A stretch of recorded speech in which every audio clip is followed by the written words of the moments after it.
बिस्मिल्लाहिर्रहमानिर्रहीम। अस्सलाम वालेकुम। आज 7 अगस्त है और दिन है जुमेरात का। इकबाल संघेड़ा ADCR सियालकोट, जिनकी गिरफ्तारी के बाद बहुत शोर मचा हुआ है। ख्वाजा आसिफ से उनका क्या ताल्लुक है, उनकी से मुतल्लिका लोगों ने ख्वाजा आसिफ को 48 घंटे का क्या और क्यों अल्टीमेटम दिया, रेत और मट्टी के ठेकों का क्या मामला है, और जो 6 अरब से ज़्यादा का फ़ंड था सियालकोट का सफाई का, उसका क्या मामला है, ये सारी चीज़ ट्रिगर कैसे हुई, किसने किससे मुलाकातें की, ये सारी कहानी आपके सामने रखता हूँ जो मुझे पता चल सकी है। शुरू में एक चीज़ बहुत ज़्यादा बात हो रही है कि जब पहले फैसलाबाद में नून लीग से मुतल्लिका एक शख्सियत के एक सेटअप पे छापा मारा गया FI की जानिब से, वहाँ बड़ी गिरफ्तारियाँ हुई। उसके बाद एक शख्सियत को शहबाज शरीफ ने आला कौमी एजाज़ से नवाजा, वो गिरफ्तार हो गए, इस्लामाबाद में एक इदारे को हेड करते थे। फिर उसके बाद इकबाल संघेड़ा गिरफ्तार हो गए। साथ ही साद रिजवी जो हैं TLP के साद रिजवी साहब, उनका एक बयान आ गया कि ये जाली हुकूमत है फॉर्म 47 वाली। तो इन सारी चीज़ों को मिला के और ये एक तासुर बनाया जा रहा है कि शायद इस्टेब्लिशमेंट और नून लीग के दरमियान दूरियाँ शुरू हो गई हैं और इस्टेब्लिशमेंट ने नून लीग के खिलाफ काम शुरू कर दिया है। तो शुरू में ही अर्ज़ कर दूँ कि ऐसा नहीं है कि इस्टेब्लिशमेंट ने नून लीग के खिलाफ चीज़ें शुरू कर दी हों या वो नून लीग के प्यारों के खिलाफ चीज़ें शुरू कर दी हूँ, इसमें हकीकत नहीं है।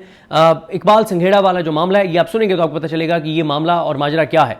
दूसरा, ये बात दुरुस्त है कि इस्टेब्लिशमेंट की इमरान खान की लड़ाई की कीमत पाकिस्तान अदा कर रहा है, क्योंकि नून लीग को पता है कि नून लीग वाले MNAs जो हैं, MPs जो हैं, वो दोनों हाथों से मोस्टली लूट रहे हैं और करप्शन कर रहे हैं, क्योंकि वो कहते हैं कि इस्टेब्लिशमेंट के पास हमारे अलावा ऑप्शन कोई नहीं है, हम ही हम हैं और इमरान खान के साथ इस्टेब्लिशमेंट की लड़ाई है, PTI को आने नहीं देना। तो अब जो मर्जी हम करें, हमें कोई पूछने वाला नहीं है। फिर वो जिन ब्यूरोक्रेट्स को लगा रहे हैं, वो ब्यूरोक्रेट्स भी तुन के करप्शन कर रहे हैं, दोनों हाथों से पैसा लूट रहे हैं, और वो भी वो कहते हैं हमारे अलावा हमें अब इन्होंने लगाया, हमें इन्होंने प्रोटेक्ट करना है। और फिर जब PTI के खिलाफ कोई कार्रवाई करवानी होती है तो जिन SHOs को, ब्यूरोक्रेट्स को, DPOs को, DCs को इस्तेमाल किया जाता है, वो एक दो गैर आईनी गैर कानूनी काम किसी के कहने पर करते हैं, तो उसके बाद 10 काम वो अपनी ज़ात को फ़ायदा पहुंचाने के लिए और ज़ाती तौर पर 10, 12, 15 काम एक उस काम के बदले करते हैं। तो बहुत ज़्यादा तबाही हो रही है पाकिस्तान के अंदर, बहुत बर्बादी हो रही है, दोनों हाथों से लूटा जा रहा है और हर एक मुल्क को ऐसे लूट रहा है, आखिरी दिन समझ के लूट रहा है जैसे कल पता नहीं क्या हो जाएगा। आज आखिरी दिन है, जितना लूट सकते हो लूट लो। और इस चीज़ का इस्टेब्लिशमेंट और इमरान खान की लड़ाई की कीमत पाकिस्तान और पाकिस्तान के लोग अदा कर रहे हैं और अदा करेंगे, क्योंकि नून लीग के पास एक लाइसेंस आ गया है करप्शन लूट मार का कि जनाब अब हम जो मर्जी करें, हमें कोई पूछने वाला नहीं है। मैं एक ओवरसीज पाकिस्तानी ने मुझे बताया और उन्होंने कहा कि मैं कुरान मजीद पे आपको हाथ रख के ये बात बता सकता हूँ।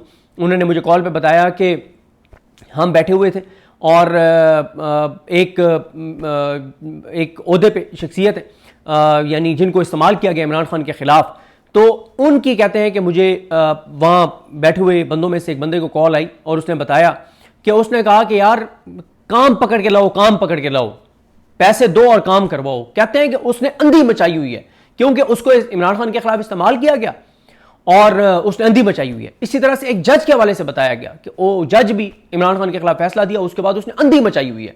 और फिर आप इस्लामाबाद की अदालतों में देख लें, उन तमाम जजेस को तरक्कियां मिली हैं जिन्होंने इमरान खान के खिलाफ फैसले दिए। यानी हर चीज़ इमरान खान को देख के और फैसले हो रहे हैं कि हुकूमत वो आ गई जिनको अवाम ने मुस्तरद कर दिया, 70 सीटर पार्टी इसलिए ले आए कि इमरान खान को नहीं आने देना, और ब्यूरोक्रेट ये ठीक है क्योंकि ये इमरान खान के खिलाफ है, ये पुलिस वाला ठीक है क्योंकि ये चादर चारदीवारी का तकद्दुस पामाल करता है और लोगों के घरों में घुसता है। मतलब ये चीज़ें मुल्क को नुकसान दे रही हैं। और मैं बड़ी एक मतलब तकलीफ दे सूरत हाल है कि हमारे जवान जो हैं वो शहीद हो रहे हैं और उनकी शहादत पे उस तरह से बात नहीं हो रही जिस तरह से होनी चाहिए। और मैं कल सोशल मीडिया पे देख रहा था, मुझे बड़ी तकलीफ हुई। मैं इस चीज़ के बिल्कुल हक में नहीं हूँ। देखें, इस्टेब्लिशमेंट के पोलिटिकल रोल के ऊपर मेरा इख्तलाफ है। जितना मैं बात करता हूँ, बहुत कम लोग इतनी बात करते होंगे। हाँ, मुझसे ज़्यादा बहुत लोग बात करते हैं, मैं उस लाइन में बहुत पीछे आता हूँ, लेकिन ओवरऑल अगर आप बात करें तो कम लोग इस तरह से बात करते हैं ना जितनी वो सारे लोग जो कुल मिला के बात कर रहे हैं। लेकिन शोहदा के ऊपर हमारा कोई वो नहीं है, अगर मगर नहीं है। ये आप देखें कि आप 2 हफ्तों में बलूचिस्तान में जो है वो 4 मेजर शहीद हुए हैं। मेजर राब नवाज शहीद हुए हैं 16 जुलाई को, मेजर अनवर काकड़ शहीद हुए हैं 19 जुलाई को, मेजर ज़ियाद सलीम शहीद हुए हैं 23 जुलाई को, मेजर रिजवान सलीम 5 अगस्त को शहीद हुए हैं। 4 मेजर बलूचिस्तान में 2 हफ्तों में शहीद हुए हैं। मैं देखें, ये जवान 28 से 32 साल की उम्र के दरमियान इनकी उम्रें थी और इन्होंने मुल्क की खातिर अपनी जानें दी। इनकी शहादत के ऊपर कोई अगर मगर नहीं है। हम सब, या चलें कोई नहीं मानता तो ना मानते, मैं ज़ाती तौर पर समझता हूँ कि हम इनकी, या मैं अपनी बात कर रहा हूँ कि इन जवानों, इन और जो दीगर इनके साथ जवान शहीद हुए, जो पुलिस वाले शहीद हो रहे हैं, जो सिक्योरिटी फोर्सेस के दीगर लोग शहीद हो रहे हैं, मैं अपनी बात कर रहा हूँ कि मैं इनकी माओं, इनकी बहनों, इनके बच्चों जिनके शादियाँ हुई थी, उनके बच्चों, उनकी बीवियों, उनके ख़ानदानों का मकरूज़ हूँ कि वो मुल्क की खातिर जो है वो अपनी जानें दे रहे हैं। ये बिल्कुल एक नामुनासिब बात है कि जी पैसे की खातिर जान दे रहे हैं। देने किसी को 1 करोड़ रुपए और कहें कि जाके और गोली खा ले, ये कहना आसान होता है। तो इनकी शहादत के ऊपर कोई किसी तरह की बात नहीं होनी चाहिए। और शुदा कौम के शुदा हैं, पाकिस्तान के शुदा हैं, तो अब इनकी शहादत के ऊपर भी वो उस तरह से बात नहीं हो रही जिस तरह से होनी चाहिए। वजह क्या है? इस हुकूमत की नाअहली। इस हुकूमत ने जो महंगाई कर दिया, जो बेरोजगारी कर दिया, जो अनसर्टेनिटी ले आए हैं, जो इनकी वजह से ब्रेन ड्रेन हो रहा है, जो इनकी वजह से चादर चादरवारी का तकद्दुस पमाल हो रहा है, जो इनको मुसल्लत रखने के लिए जो चीज़ें हो रही हैं, जो अदालतों के अंदर किया गया, 50 से ज़्यादा ऐसे जज लगाए गए हैं कि जो यानी उनको मतलब वकील कोई ना करता और उनको जज बना दिया गया है। इतने नालायक लोगों को जज भर दिए गए हैं अदालतें। वजह क्या थी कि इमरान खान की नफरत, अदालतों को बिल्कुल तबाह कर दिया गया, निज़ाम इंसाफ को। इससे नुकसान क्या होगा? मुल्क अनार की तरफ जाएगा, खाना जंगी की तरफ जाएगा, लोगों का एतमाद मुल्क के ऊपर ख़त्म हो रहा है। इस चीज़ का इस्टेब्लिशमेंट को एहसास अभी तक तो नहीं हो रहा। अल्लाह करे कि जल्द हो जाए। आज अगर आप पंजाब में जाएं और लोगों से पूछें, मैं अक्सर बात करता हूँ कि इस्टेब्लिशमेंट भेजे ना उन लोगों को, अगर तो वो वाकई देखना चाहते हैं, पंजाब में भेजे ना अपने ऑफिसर्स को, अगर जो हलफ दें कि हम सच्ची रिपोर्ट देंगे, भेजें। 20% लोग जो हैं वो पहला नाम मरियम नवाज और नवाज शरीफ का लेंगे और दूसरा नाम इस्टेब्लिशमेंट का लेंगे और बहुत सख्त जबान इस्तेमाल करेंगे। 20% और 80% पहला नाम इस्टेब्लिशमेंट का लेंगे कि इन्होंने इन लोगों को ला के बिठाया और इस्टेब्लिशमेंट की वजह से हमारे साथ आज ये हो रहा है कि हम अपने बच्चों को 2 वक्त की रोटी नहीं दे सकते। किसान तबाह हो गया है, इंडस्ट्रियलिस्ट बर्बाद हो गया है, ताजिर इस वक्त चीख रहा है, तनख्वाहदार तबका खुदकुशियों पर मजबूर है। किसानों का 2200 अरब का 1 साल में नुकसान हुआ है। मतलब कोई तबका खुश नहीं है। लोगों का देख लें, अस्पतालों के अंदर क्या सूरत हाल है, तालीमी इदारों के अंदर क्या सूरत हाल है, बहुत अजीब सूरत हाल है। और सारे का सारा जो मलबा गिर रहा है वो एस्टेब्लिशमेंट के ऊपर गिर रहा है कि वो इनको लेके आए हैं वो। और आप अगर नून लीग के किसी बंदे के साथ बैठे ना, किसी बंदे के जो इनके मिनिस्टर्स हैं पंजाब में, आप बैठ जाएं, एस्टेब्लिशमेंट को अपने बंदे भेज दे जो पता ना हो कि एस्टेब्लिशमेंट के बंदे। 90% इनके पंजाब के मिनिस्टर्स ये कह रहे हैं कि हमारे हाथ में तो कुछ भी नहीं है, सब कुछ फौज कर रही है, सब कुछ ISI कर रही है, सब कुछ ये करवा रहे हैं, हमारे हाथ में तो कुछ नहीं है। यहाँ तो सेक्रेटरी लगना होता है तो वो जाके जी वो DGC को इंटरव्यू देता है और सेक्रेटरी DGC को इंटरव्यू दे के लगता है और सारी चीज़ें फौज कर रही है। ये इनके अपने नून लीग के लोग बैठ के कहते हैं। लेकिन ये बात शायद रिपोर्ट भी होती हो, लेकिन एस्टेब्लिशमेंट, क्योंकि वो फिर नून लीग वालों का कॉन्फिडेंस ठीक है ना कि उनके पास हमारे अलावा ऑप्शन ही कोई नहीं है, तो इसलिए उन्हें हमें रखना है और इसी कॉन्फिडेंस के ऊपर वो उन्हें लूट मचाई हुई है। अच्छा, अब आ जाए ये इकबाल सिंघेड़ा वाला जो मामला है। इकबाल सिंघेड़ा वाला मामला ये है, पहले ख्वाजा आसिफ साहब का मैं आपको ट्वीट बता देता हूं कि ख्वाजा आसिफ साहब ने ट्वीट क्या किया और इसके पीछे भी सारी फिर कहानी बताता हूं। ख्वाजा आसिफ कहते हैं कि वतन अजीज की आधी से ज्यादा ब्यूरोक्रेसी पुर्तगाल में प्रॉपर्टी ले चुकी है और शहरियत लेने की तैयारी कर रही है। आधी से ज्यादा।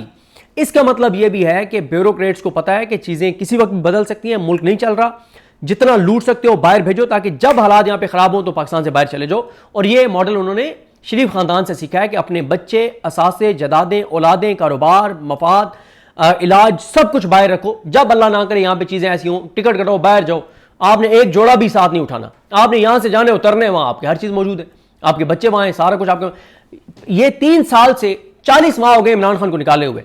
40 माह में हमारा पूरा निजाम, हमारे इदारे, हमारी SIFC, हमारी जितनी यहां पे सिस्टम है, ये हसन नवाज और हुसैन नवाज को कायल नहीं कर सके कि आप अपना कारोबार UK से क्लोज करके पाकिस्तान ले आए, तो और किसने आना है? और ये बात ख्वाजा आसिफ ने जो लिखी है 1000% ठीक लिखी है कि बहुत लूट प्रोग्राम है। हर जो जिस ओहदे पे बैठा है ना वो ऐसे लूट रहा है, ऐसे तो पता नहीं काबिज कोई आ जाते हैं ना जिन्होंने कब्जा कर लिया होता, वो भी इस तरह से ना करते जिस तरह से दोनों हाथों से लूटा जा रहा है और पैसा बाहर मुंतकिल किया जा रहा है।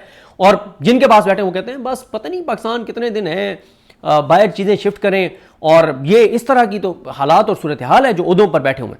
ख्वाजा आसिफ कहते हैं वतन अजीज की आधी से ज्यादा ब्यूरोक्रेसी पुर्तगाल में प्रॉपर्टी ले चुकी है और शहरियत लेने की तैयारी कर रही है और ये नामी ग्रामी ब्यूरोक्रेट्स हैं, मगर मच अरबों रुपए खा के आराम से रिटायरमेंट की जिंदगी गुजार रहे हैं।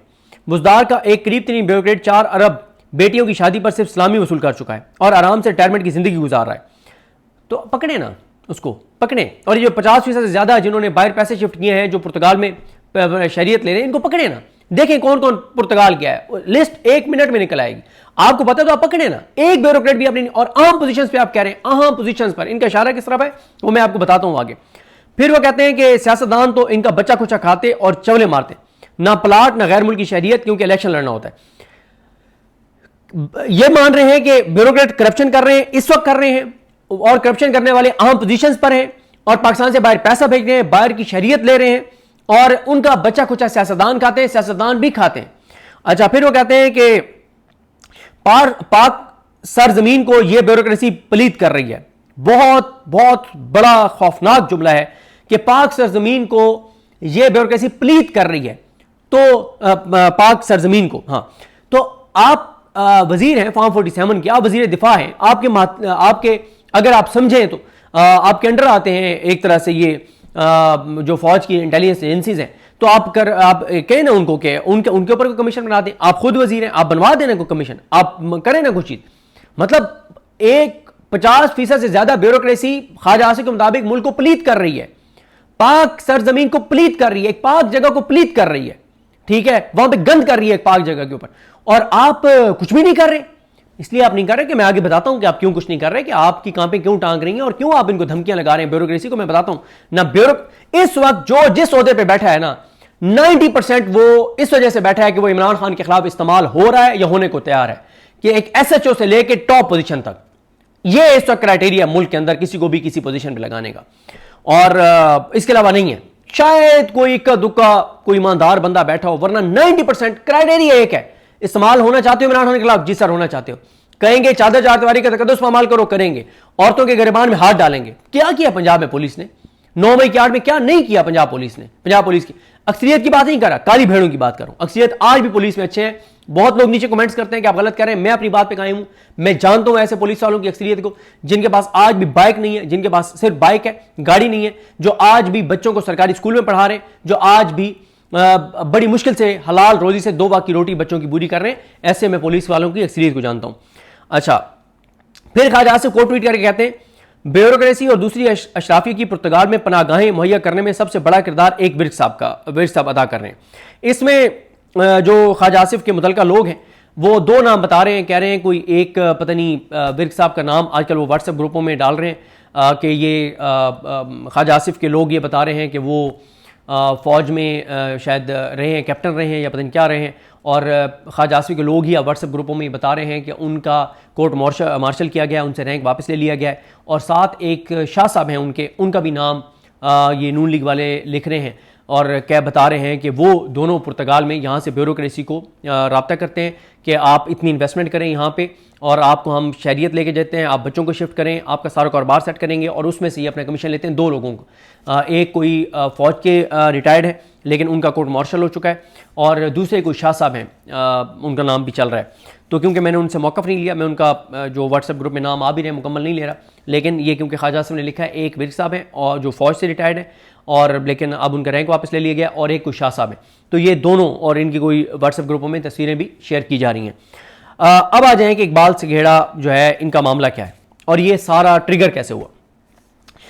पहली बात यह है कि इकबाल सिंघेड़ा जो है, इनके बारे में बताया जाता है कि इनको एक अहम शख्सियत ने जो है वो यहाँ पे ADCR लगवाया था, और वो अहम शख्सियत जो है उनके बारे में कहा जाता है कि उनके पास एक ऐसा जादू है कि शहबाज शरीफ ने बतौर CM उनको अहम पोजीशन पे लगाया हुआ था, CM सेक्रेटेरिएट में, ऑफिस में, जो भी CM का सेटअप है अपना। फिर उसके बाद बुज़दार साहब आए तो उन्होंने भी उनको अहम पोजीशन पे रखा, फिर मोहसिन नकवी आए तो उन्होंने भी अहम पोजीशन पे रखा, अब मरियम नवाज हैं तो उन्होंने भी अहम पोजीशन पे रखा हुआ है। यानी इतने वो उनके पास ऐसी गिदड़ सिंगी है, ऐसा उनके पास जादू है कि वो हर एक को जो है वो माइल कर लेते हैं। और इस वक्त भी कहा जाता है कि वो साउथ पंजाब में बताया जा रहा है कि वो अहम किसी पोजीशन पे हैं इस वक्त भी। अच्छा, उसके बाद इनको बताया जाता है कि उन्होंने AC मरी भी बुज़दार के दौर में इकबाल सिंघेड़ा को लगवाया था। अब आ जाएं कि इकबाल सिंघेड़ा गिरफ्तार क्यों हुए, मामला और माजरा क्या है। 2 कहानियां सामने आ रही हैं, एक जिसके बारे में बताया जा रहा है लेकिन उसकी कम तस्दीक हो रही है, दूसरी की ज़्यादा तस्दीक हो रही है। मामला यह है कि इकबाल सिंघेड़ा साहब, क्योंकि ये ख्वाजा आसिफ के RO थे, इन्होंने रिहाना डार को हराया, और उसके बाद ये जो है फाखिर निशात घुमन को भी समरियाल में इन्होंने इलेक्शन हराया PP52 में। तो कोई भी जो ब्यूरोक्रेट है, जब उसको वो इस तरह से इस्तेमाल होता है इस्टेब्लिशमेंट के हाथों या हुकूमत के हाथों, तो उसके बाद वो कहता है कि अब मेरे पास लाइसेंस आ गया है, अब मेरा कोई कुछ नहीं कर सकता, अब तो मैं अन्नी मचा दूं। और फिर बताया जाता है कि इन्होंने उसके बाद अन्नी मचा दी। बताया जाता है कि सियालकोट को तो DC भी इतना पावरफुल नहीं था जितने पावरफुल ये थे, सारी चीजें जो है ये कर रहे थे। अब होता यह है कि एक कारोबारी शख्सियत है, उनकी एक बिजनेस है और उनकी हाउस सोसाइटी भी है। उस हाउस सोसाइटी के NOC के लिए इन्होंने लिया 17 से 20 करोड़ रुपया इकबाल संघेड़ा ने, और 17 से 20 करोड़ की डील थी। उसमें इन्होंने कुछ करोड़ रुपए जो हैं वो नकद लिए, 2 इन्होंने प्लाटों की फाइलें ली, एक रोलेक्स घड़ी ली और एक नई जो है वो मॉडल की लैंड क्रूजर ली।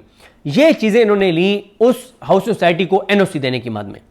उसके बाद होता यह है कि कुछ लोग ये कहते हैं कि इन्होंने जब बार बार पैसे मांगे और मजीद मांगे तो वो तंग आ गए और उन्होंने फिर शिकायत कर दी। शिकायत कहाँ की, इसके हवाले से भी 2 वर्जन है, वो मैं आगे चल के बताता हूं। दूसरा है कि नहीं, ये नहीं हुआ, मामला कुछ और हुआ है। मामला ये हुआ, बताया जाता है कि ख्वाजा आसिफ साहब के मुतल्लिका एक शख्स हैं, उन्होंने गाड़ी बेची इस कारोबारी कंपनी के एक डायरेक्टर को, जिस कारोबारी कंपनी की हाउस सोसाइटी भी है और एक बिजनेस भी है। उनके एक डायरेक्टर को ख्वाजा आसिफ साहब के मुतल्लिका एक शख्स ने गाड़ी बेची, और गाड़ी बेची 7 या 8 करोड़ रुपए की, और लग्जरी गाड़ी थी।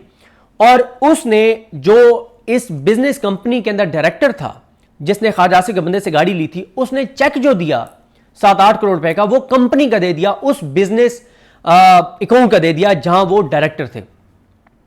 अब होता यह है कि चेक कैश होने से पहले वो जो डायरेक्टर था जिसने 7-8 करोड़ की गाड़ी ली थी, उसका बहुत बड़ा फ्रॉड पकड़ा जाता है उस कंपनी में, और वो कंपनी जो है, बिजनेस कंपनी जो है, वो उसको वो वहां से भाग जाता है 30-35 करोड़ का फ्रॉड करके।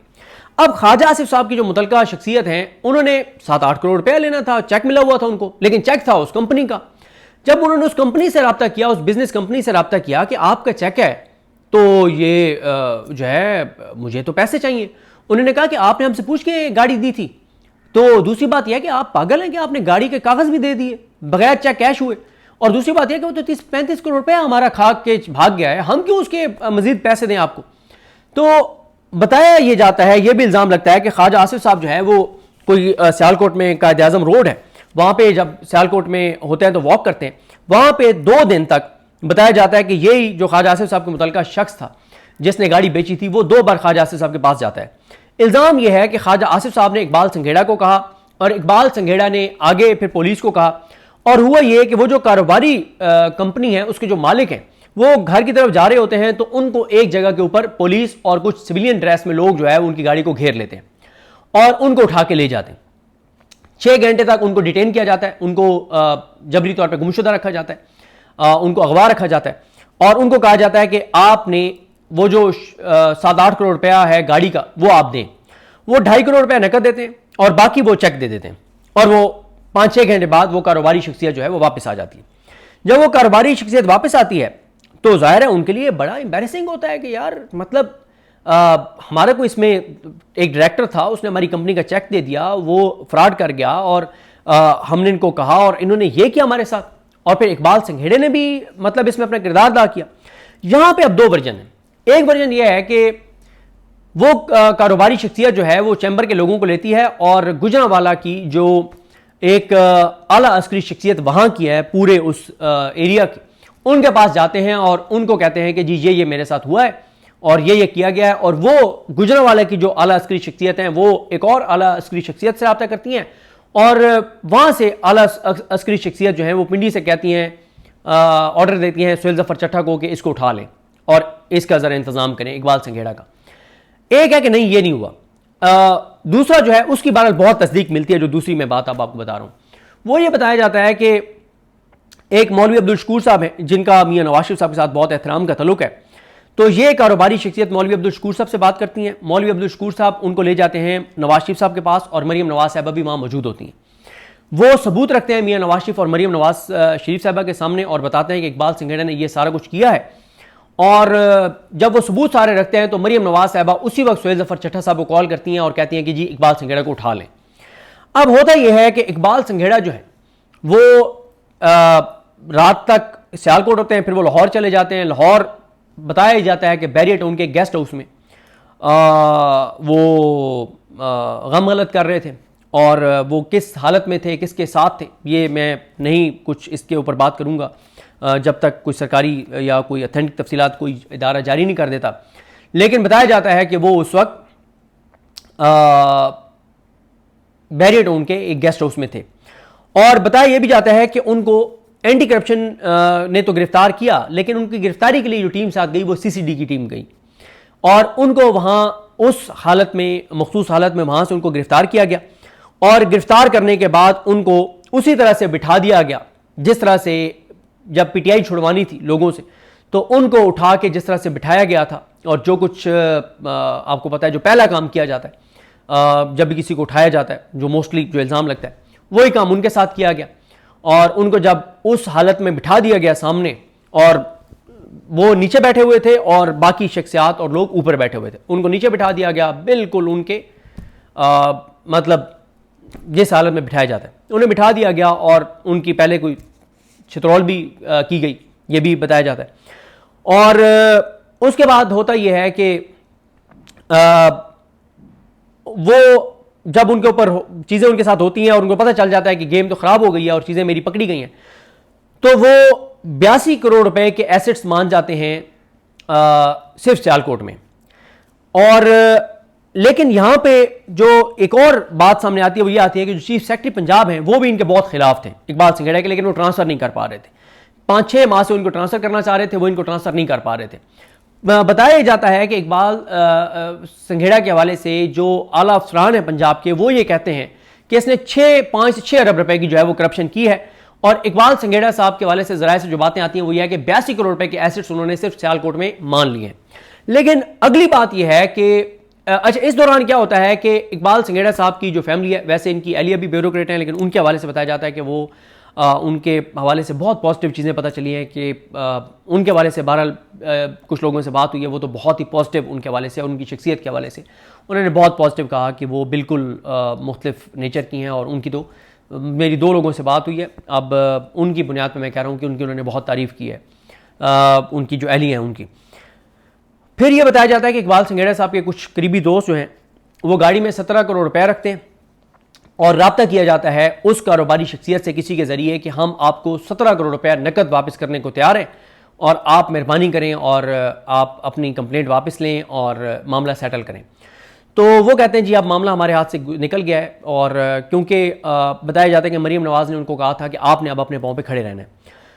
और जब ये मामला नहीं होता सेटल, तो उसके बाद ख्वाजा आसिफ साहब एक्टिव हो जाते हैं, क्योंकि ख्वाजा आसिफ साहब के बारे में बताया जाता है कि उनको पैगाम भेजा जाता है कि जी आपके भी लोगों का फिर मैं नाम ले दूंगा, तो वो ले देंगे इकबाल संघेड़ा, तो आप मेहरबानी करें। ख्वाजा आसिफ एक्टिव हो जाते हैं। ख्वाजा आसिफ मरीम नवाज से रब्ता करते हैं, नवाज शरीफ से रब्ता करते हैं, शहबाज शरीफ से रब्ता करते हैं, इदारों से रब्ता करते हैं, कहीं से उनकी दाल नहीं गलती ख्वाजा आसिफ की। अब गल जाए ना गल जाए नहीं पता चलता, गल भी सकती है, वजह मैं आगे चल के आपको बताता हूँ। लेकिन ख्वाजा आसिफ की जब दाल नहीं गलती, तो ख्वाजा आसिफ जो ट्वीट करते हैं, इस ट्वीट में ख्वाजा आसिफ जो टारगेट कर रहे हैं बताया जाता है वो उन 3 पंजाब के आला अफसरान को कर रहे हैं, ब्यूरोक्रेट्स को कर रहे हैं जो टॉप पोजीशंस पर हैं।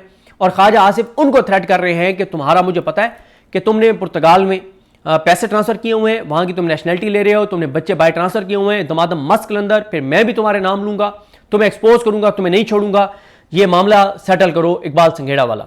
ये उन्होंने पंजाब के 3 आला ब्यूरोक्रेट्स को थ्रेट किया है, क्योंकि ख्वाजा आसिफ के पास सबूत मौजूद हैं कि उन्होंने बाहर पैसा भी ट्रांसफर किया है, कोई नेशनलिटीज भी बच्चों को दिलवाई हैं, खुद भी उन्होंने बाहर इंतजाम किया हुआ है ताकि जब इधर से चीजें खराब हो तो हम निकल जाएं। क्योंकि इस वक्त सबको पता है कि सब जो इस वक्त उहदों पर बैठे हैं इनका अंजाम काजी फाइज ईसा है। काजी फाइज ईसा अक्टूबर में गया था और अब 1 साल उसको होने वाला है, यानी 10 माह 9-10 माह उसको हो गए रिटायर हुए हुए। आज तक वो 2 से 3 मकामात में सिर्फ उसको देखा गया पूरी दुनिया में, इसके अलावा काजी फाइसा को पूरी दुनिया में नहीं देखा गया। वो पूरी दुनिया में नहीं निकल सकता, जहां 10 भी ओवरसीज पाकिस्तानी है वहां भी नहीं निकल सकता। यह हालत सबको पता है कि हमारा अंजाम काजी फाइसा जैसा है। चले कम अज कम इतना है कि बाहर चलें, ठीक है, बाहर बड़ा एक घर बनाएंगे और बंगला शंगला बनाएंगे, चीज़ें तो घर के अंदर रहेंगे, ठीक है। और ब्यूरोक्रेट्स की तो शक्लें वैसे लोग जानते भी नहीं, तो इनके लिए आसान है बाहर खैर शिफ्ट होना। काजी की तो शक्ल बहुत याद हो गई थी ना सारों को। तो ख्वाजा आसिफ साहब का बताया जाता है कि ज़रा ये बताते हैं कि उन्होंने थ्रेट किया पंजाब के आला अफसरान को कि फिर तुम्हें भी मैं नहीं छोड़ूंगा, लेकिन ख्वाजा आसिफ साहब की बात जो है वो नहीं बनी। अब बन सकती है, क्यों बन सकती है वो भी मैं बता दूं। अब इसमें बताया जाता है कि ये जो इकबाल सिंघेड़ा हैं, इनके बारे में बताया जाता है कि इन्होंने जो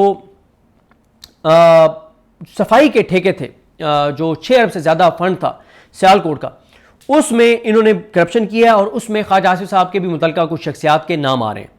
और कुछ मट्टी और रेत के ठेके थे, उसमें भी ख्वाजा आसिफ साहब की मुतल्लिका शख्सियात के नाम आ रहे हैं। तो ख्वाजा आसिफ साहब जो हैं वो एक तो चाहते हैं कि इकबाल सिंघेड़ा का मामला सेटल हो, दूसरा वो नहीं होता तो कम अज़ कम ये है कि ख्वाजा आसिफ साहब की जो मुतल्लिका शख्सियात हैं उनका कम अज़ कम जो है वो नाम ना आए।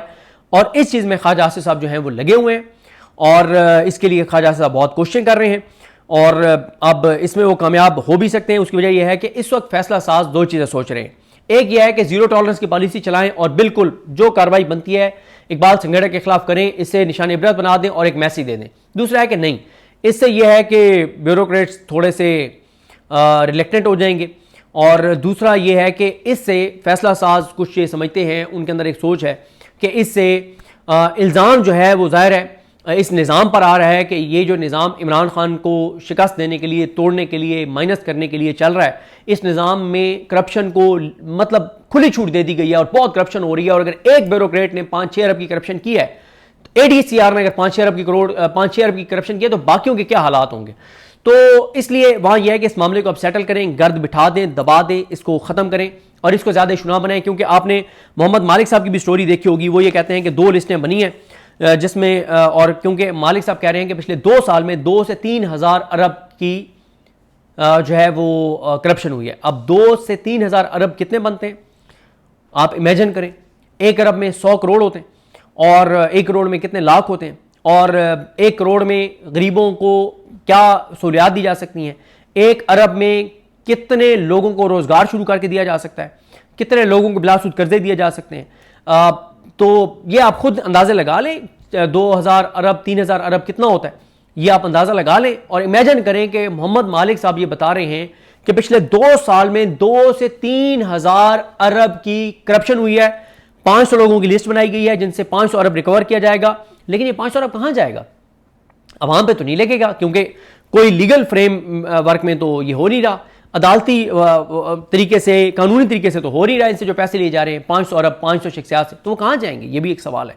और इतना पिछले 2 साल में करप्शन हुई है कि मालिक साहब कहते हैं कि 2 से 3 हज़ार अरब रुपए की करप्शन हुई है।